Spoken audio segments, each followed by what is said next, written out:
Cabin Mate 24-hour study hall and workspace. Mobile app download చేసుకొని ఇప్పుడే మీ cabin book చేసుకోండి. నమస్తే, నేను విజయ్. ఆపరేషన్ సింధు పేరుతో 9 చోట్ల పాకిస్తాన్ పీవెకోలేనటువంటి అనేక ప్లేసెస్ మీద అటాక్ చేసింది మన ఇండియన్ ఆర్మీ. ఇప్పుడు తాజాగా పాకిస్తాన్లోని లాహోర్కి సమీపంలో, ఎయిర్పోర్ట్కి సమీపంలో కూడా మరికొన్ని అటాక్స్ జరిగినట్టుగా వార్తలు వస్తున్నాయి. దీని గురించి డిస్కషన్ చేద్దాం. మనతో పాటున్నారు retired Indian army officer colonel వివిరా గారు. సార్ నమస్తే. నమస్తే సార్, మీరు డైరెక్ట్గా కాశ్మీర్ బోర్డర్లో మీరు ఆపరేషన్లో పార్టిసిపేట్ చేశారు. అలాగే కౌంటర్ టెర్రరిజంలో కూడా మీరు యాక్టివ్ రోల్ ప్లే చేశారు గతంలో. ఇప్పుడు ప్రజెంట్ మరొక అటాక్ కూడా జరిగింది. ఆపరేషన్ సింధూర్ తర్వాత ఇంకో అటాక్ జరిగింది అంటారు. అది మనం చేసామా, లేదంటే బెలూచిస్తాన్ లిబరేషన్ ఆర్మీ వాళ్ళు చేశారంటారా?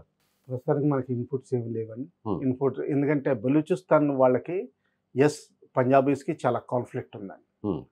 కాకపోతే ఏంటంటే లాహోర్ వరకు వచ్చి చేయడం అన్నది కొంచెం డౌట్ఫుల్ అవుతుందండి. ఎందుకంటే కౌంటర్ లోకల్స్ కూడా కౌంటర్ చేయడానికి చాలా ఈజీ అవుతుంది. సో ఏ విధంగా చేశారు, ఎవరు చేశారు అన్నది మనం కనుక్కోవాలి.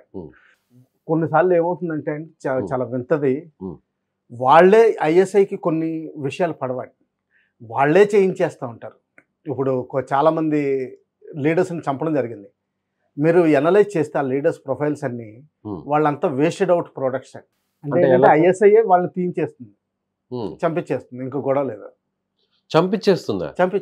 రీజన్ మీకు ఎప్పుడైనా సరే ఇది ఈ ఇస్లామిక్ రాజుల దగ్గర హిస్టరీ చదివినప్పుడు కూడా ఎవరైనా ఏదైనా సరే ఇంపార్టెంట్ పని చేసిన తర్వాత, అంటే వాళ్ళకి కావాల్సింది డర్టీ పని చేసిన తర్వాత ఎవిడెన్స్ లేకుండా చేయడానికి వాడిని చంపించేస్తారు. మళ్ళీ దొరికిపోతే మళ్ళీ దొరికితే ఎక్కడైనా స్టేట్మెంట్ ఇస్తాడు, లేకపోతే ఏదోటి ఇస్తాడు అని చెప్పి ఒక్కోసారి రోడ్ యాక్సిడెంట్ చూపిస్తారు, ఒకసారి ఇది చూపిస్తారు, ఇటువంటి జరుగుతాయి. అవసరం తీరాక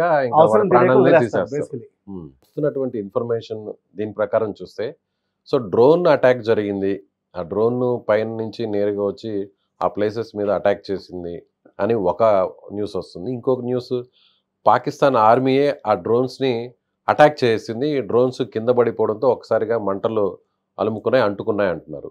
మరో వార్త ఏంటంటే బెలూచిస్తాన్ లిబరేషన్ ఆర్మీయే అటాక్ చేసింది అని అంటున్నారు. దీంట్లో ఏది రైట్ అయి ఉండొచ్చు? అంటే డ్రోన్స్ అయితే ఎవరు దీని మీద వెనక ఉండొచ్చు? మనం నిజంగా కామెంట్ చేయడం మంచిది కాదండి. ఎందుకంటే విత్ ఇన్అడిక్వేట్ ఇన్ఫర్మేషన్ స్పెక్యులేషన్ మంచిది కాదు. ఎందుకంటే ఏమాత్రం కొంచెం సపోర్టింగ్ ఎవిడెన్స్ దొరికినా కానీ మనం అనుకోవచ్చు.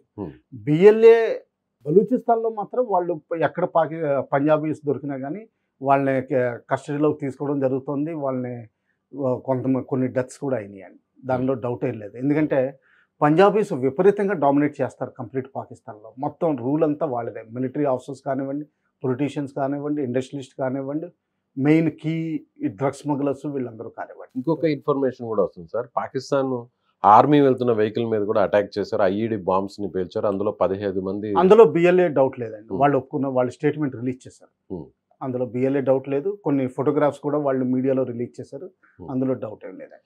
ఇప్పుడు పాకిస్తాన్కి ఆపరేషన్ సింధూర్ ఓవైపు అది క్లోజ్ అయిపోయింది, సక్సెస్ఫుల్ అయింది, మరోవైపు బిఎల్ఏ నుంచి ఇలాంటి అటాక్స్. సో మూలిగే నక్క మీద తాటిపండు పడింది అంటారు చూసారా, అలాంటి సామెతను గుర్తు తెచ్చుకోవచ్చా ఇప్పుడు పాకిస్తాన్ పరిస్థితి చూస్తే? తెచ్చుకోవచ్చండి. ఇంకా కొంచెం ఎడిషన్ ఉందండి. టీటీపీ కూడా అక్కడ 50 మంది జవాన్లని పోస్టులు వెకేట్ చేయించేసి పాకిస్తాన్ జవాన్లని బందీల కింద పట్టుకుని వాళ్ళని తన కంట్రోల్లో పెట్టుకుంటారు. వాళ్ళకి సపోర్ట్గా ఒక స్లీపర్ ఆర్గనైజేషన్, జనరల్గా స్లీపర్ సెల్స్ ఉంటాయి, ఒక స్లీపర్ ఆర్గనైజేషన్ ఉంది, లాల్ మసీద్ అని రాజధానిలో రావల్పిండిలో. దీని మీద ఎంత కోపం అంటే పాకిస్తాన్ ఆర్మీకి జనరల్ ముషరఫ్ ఆర్మీతో అటాక్ చేయించాడు మసీద్ మీద. ఆ మసీదు చీఫ్ క్లరిక్ ఎగనెస్ట్ పాక్ గవర్నమెంట్ ఇప్పుడు మాట్లాడుతున్నారు, ఎందుకు చేయాల్సి వచ్చింది మీరు. సో ఆ విధంగా ఇంటర్నల్ ప్రాబ్లమ్స్ ఉన్నాయి. తర్వాత ఎవరైతే మెజారిటీ పార్టీ గెలిచారో ఆయన జైల్లో ఉన్నాడు, ఆయన సపోర్టర్స్ ఎక్కువ ఉన్నారు.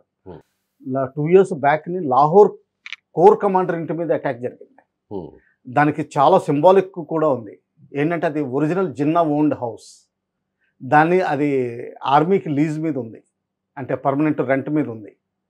అటువంటి అంటే father of the nation house మీద అటాక్ చేయడం, లేకపోతే లాహోర్ కోర్ కమాండర్ మీద ఇంటి మీద ఫైర్ చేయడం, ఇది నిజంగా అది ఏంటంటే ఒక పొలిటికల్ పార్టీ, తెహ్రీకే ఇన్సాఫ్ అన్నది పొలిటికల్ పార్టీ చేసింది. సో దీనికి అప్పటి నుంచి పాకిస్తాన్ ఆర్మీ రెప్యుటేషన్ చాలా దెబ్బతిందండి. మునీర్కి ఇమ్రాన్ ఖాన్ గారు అంటే చాలా కోపం. అందుకే జైల్లో పెట్టారు. అలాగే ఒక లేడీ ఉండేది, lady activist, western based but లాహోర్లో ఉండేది. ఆవిడ she the daughter of ex lieutenant general. ఆవిడని కూడా అందుకని జైల్లో పెట్టారు. సార్ పాకిస్తాన్ ఏ చిన్న అటాక్ జరిగినా కూడా చాలా అలర్ట్గా ఉంది. 15 రోజుల నుంచి మనకంటే ముందు ఎప్పుడైతే పెహల్గామ్ ఇన్సిడెంట్ జరిగిన మరుసటి రోజు నుంచి కూడా మొత్తం అలర్ట్ అయ్యారు. బోర్డర్ అంతా కూడా మొత్తం బలగాల్ని మోహరించారు. ప్రతి ఒక్కరు కూడా పాకిస్తాన్ గవర్నమెంట్లో ఉన్న ప్రతి ఒక్కరు భారత్ మా మీద దాడి చేయబోతుంది, మరికొన్ని గంటల్లో ఎయిర్ స్ట్రైక్స్ చేయబోతుంది, అటాక్స్ ఉండబోతున్నాయి, అలర్ట్గా ఉండండి, ఇలా రకరకాల స్టేట్మెంట్స్ ఇచ్చారు. కానీ తీరా అటాక్స్ జరిగిన తర్వాత పాకిస్తాన్ వైపు నుంచి ఇప్పటివరకు కూడా కౌంటర్ అటాక్ లేకపోవడానికి కారణం ఏంటి? ఫస్ట్ థింగ్ ఏంటంటే వాళ్ళు ఇంటర్నేషనల్ ప్రెషర్ తీసుకురావాలని చూస్తున్నారు. నిన్న కూడా మాట్లాడారు, న్యూక్లియర్ అవ్వచ్చు, దాన్ని కంట్రోల్ చేయండి అని. అది ఎప్పుడైతే అవుట్ ఆఫ్ కంట్రోల్ అయిందో వాళ్ళు ఏమని చూపిస్తారంటే, మేము విక్టిమ్స్ ఆఫ్ టెర్రరిజము, ఇండియా మా మీద దాడి చేస్తుంది, వాళ్ళు ఏదో ఇంటర్నల్గా వాళ్ళ ఓన్ అటాక్ చేయించుకుని మా మీద నెపం పెడుతుంది, మేము కూడా టార్గెట్స్ ఇప్పుడు సెలెక్షన్ చేసుకుంటామని కొన్ని గంటలు ఆగుతారు. దాని తర్వాత ఇంకోటి ఏముందంటే, ఇప్పుడు నిన్న అటాక్స్లో 9 అటాక్స్లో పోయిన టెర్రరిస్టులు వాళ్ళకి కల్మా చదువుతారు. ఆ కల్మా చదివినప్పుడు చాలా ఎమోషనల్ బీటింగ్ అది అవుతుంది. మన మొహరంలో వాళ్ళ మత సాంప్రదాయం ప్రకారం చనిపోయిన తర్వాత 2వ రోజు 3వ రోజు అందరూ కూడా అక్కడ అసెంబ్లీ అవుతారు, ప్రార్థనలు చేస్తారు. అది జనరల్గా చాలా ఎమోషనల్ కూడా తయారవుతుంది. జులుస్ తీయడం, తర్వాత ఏడవడం. మొహరంలో ఎలా జరుగుతుందో దాదాపు చైన్ తోటి కొట్టుకోకుండా తప్పించి మిగతాదంతా జరుగుతుంది. సో ఆ టైంలో నేను అనుకోవడం పబ్లిక్ ప్రెషర్ బిల్డ్ చేయడానికి పాకిస్తాన్ చేసే అవకాశం ఉంది. సో నెక్స్ట్ 72 అవర్స్లో జరిగే అవకాశం ఉన్నాయి.